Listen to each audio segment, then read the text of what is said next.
예후 제7년에 요아스가 왕이 되어 40해 동안 예루살렘에서 다스렸다. 그의 어머니 시비아는 브엘세바 사람이었다. 요아스는 여호야다 제사장이 가르쳐준 대로 하였으므로 일생 동안 주님께서 보시기에 올바른 일을 하였다. 다만 산당을 제거하지 않아서 백성이 여전히 산당에서 제사를 지내고 향을 피웠다. 요아스가 제사장들에게 말하였다. 주님의 성전에 들어오는 모든 헌금, 곧 일반 헌금과 의무적으로 부과된 헌금과 자원하여 주님의 성전에 가져오는 헌금을 모두 제사장들이 각 담당 회계로부터 받아서 성전에 수리할 곳이 발견되는 대로 그 수리할 곳을 모두 고치도록 하십시오. 그러나 요아스가 왕이 된 지 23해가 지나도록 제사장들은 그 성전에 수리할 곳을 고치지 않았다. 요아스 왕이 여호야다 제사장과 다른 제사장들을 모두 불러서 그들에게 말하였다. 어찌하여 아직 성전에 수리할 곳을 고치지 않고 있습니까? 이제는 더 이상 담당 회계로부터 돈을 받아두지 말고 성전을 수리하는 데 쓰도록 직접 넘기게 하십시오. 제사장들은 이 일에 동의하여 제사장들이 백성으로부터 돈을 받거나 성전을 직접 수리하거나 하는 일을 하지 않기로 하였다. 제사장 여호야다는 궤를 하나 가져다가 그 뚜껑에 구멍을 뚫어 주님의 성전으로 들여와서 오른쪽 그 제단 곁에 그것을 놓았다. 그래서 문을 지키는 제사장들이 주님의 성전으로 가져오는 모든 헌금을 그 궤에 넣게 하였다. 그 궤가 헌금으로 가득 찰 때마다 왕실 서기관과 대제사장이 와서 주님의 성전에 헌납된 헌금을 쏟아내어 계산하였다. 계산이 끝나면 그 헌금은 주님의 성전 공사를 맡은 감독관들에게 전달되었고 그것은 다시 주님의 성전을 수리하는 목수들과 건축자들에게 지불되었고 또 미장이와 석수에게도 지불되었으며 주님의 성전을 수리하는 데 드는 나무와 돌을 사는 데와 그 밖에 성전을 수리하는 데 필요한 경비로 쓰였다.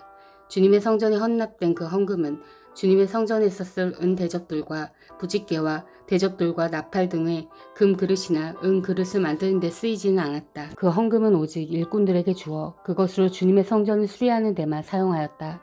또 돈을 받아 일꾼들에게 주는 감독관들에 대한 회계 감사를 하지 않았는데 그것은 그들이 성실하게 일하고 있었기 때문이다. 그리고 석권제와 속죄제에 바친 돈은 주님의 성전의 수입으로 계산하지 않았다.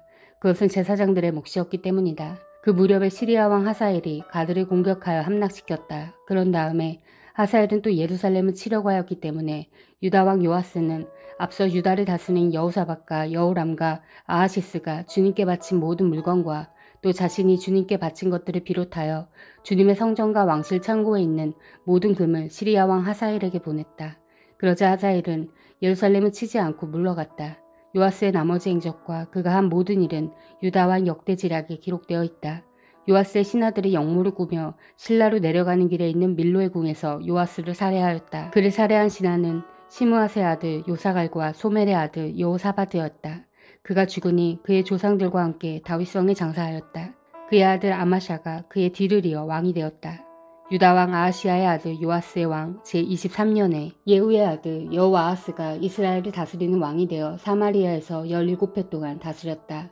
그러나 그는 주님 보시기에 악한 행동을 하였고 이스라엘로 죄를 짓게 한 느밧의 아들 여로보암의 죄를 따라가 그 길에서 돌아서지 않았다. 그리하여 주님께서는 이스라엘에게 진노하셔서 시리아의 하사엘 왕의 손에 그들을 넘기시고 계속해서 하사엘의 아들 베나닷의 손에 넘기셨다.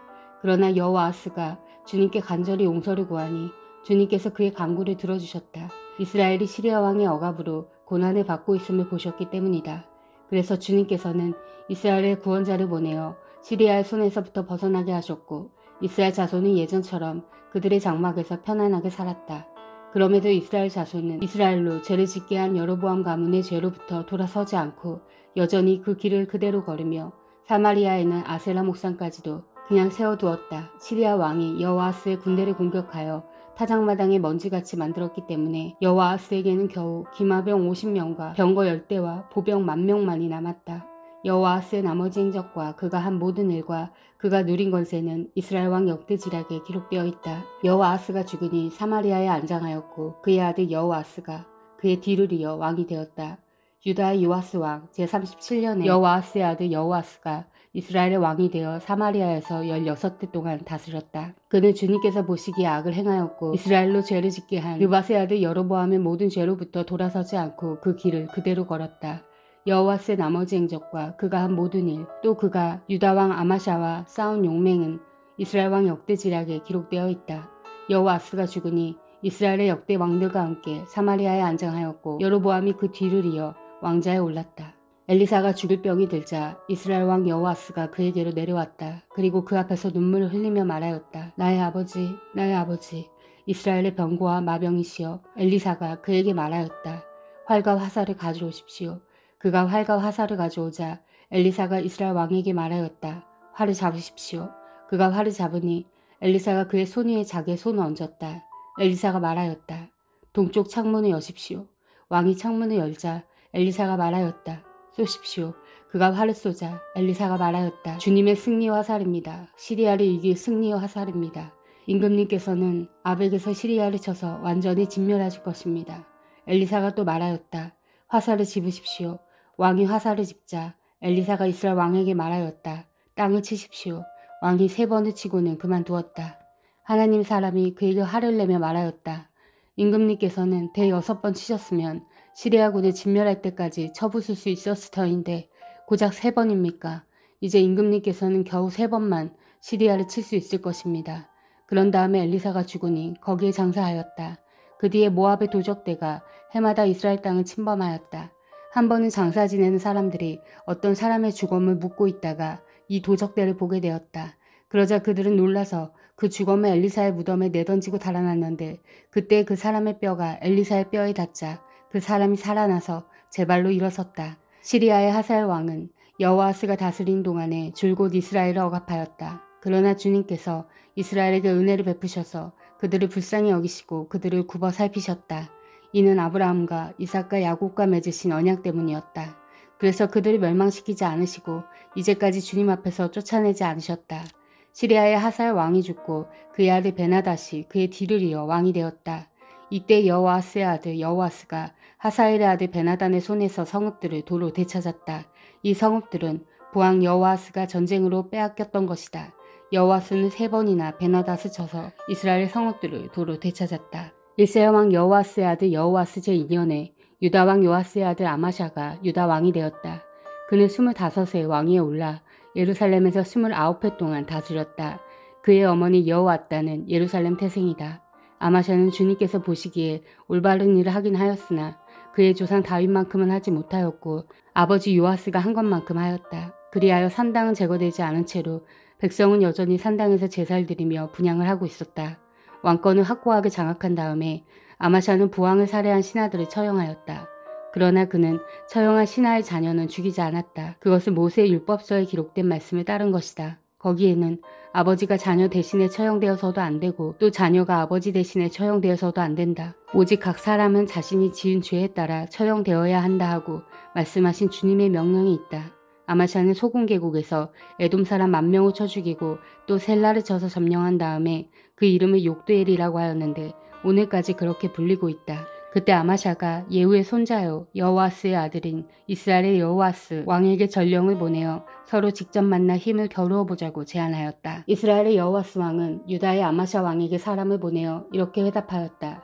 레바논의 가시나무가 레바논의 백향목에게 전가를 보내어 백향목의 딸을 며느리로 달라고 청혼하는 것을 보고 레바논의 들짐승이 지나가다 그 가시나무를 짓밟은 일이 있다. 내가 에돔을 쳐서 이기더니 너무 오만해진 것 같다. 차라리 왕궁에나 머물면서 내가 누리는 영화를 만족하게 여겨라. 어찌하여 너는 너 자신과 유다를 함께 멸망시킬 화근을 스스로 불러들이느냐. 그러나 아마샤가 끝내 듣지 않자 이스라엘의 여호아스 왕이 올라와서 유다 왕 아마샤를 맞아 유다의 영토 베스메스에서 대치하였다. 그러나 유다 군대는 이스라엘 군대에게 패하여 뿔뿔이 흩어져 각자 자기의 집으로 도망하였다. 이스라엘의 여호아스 왕은 베스메스에서 아하시아의 손자요 요아스의 아들인 유다의 아마샤 왕을 사로잡아서 예루살렘으로 들어왔다. 그는 예루살렘 성벽을 에브라임 문에서부터 성 모퉁이 문에 이르기까지 400자를 허물어 버렸다.